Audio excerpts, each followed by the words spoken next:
Артроз – это дистрофические изменения в суставном хряще.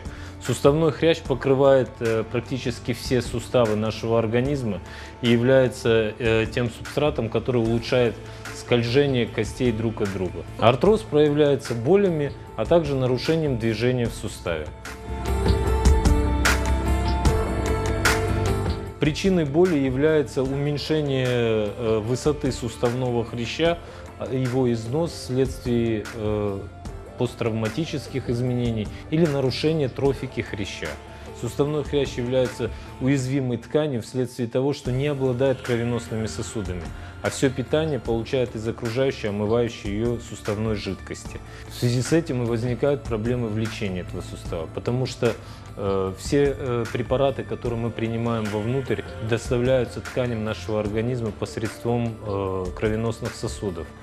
А, как я говорил выше, хрящ не обладает кровеносными сосудами. Причиной артроза может быть нарушение в питании, связанное с уменьшением потребления микроэлементов и витаминов. Также это может быть связано у женщин с дисгормональными явлениями в климактерическом периоде. Посттравматические артрозы наиболее часто и характерны для молодого населения.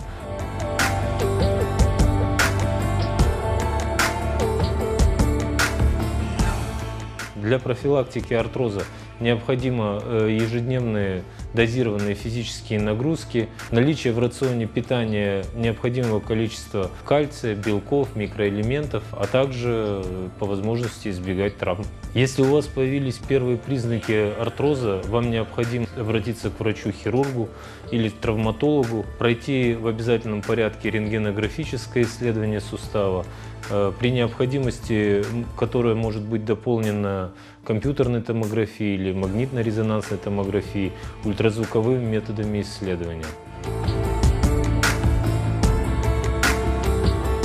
В лечении артроза широко применяют препараты, которые носят международное название хондроитин-сульфаты и глюкозаминофосфаты.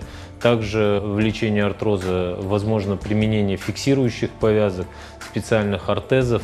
На современном этапе есть новые методы лечения, связанные с внутрисуставным введением, например, гиалуроновой кислоты или аутоплазмы.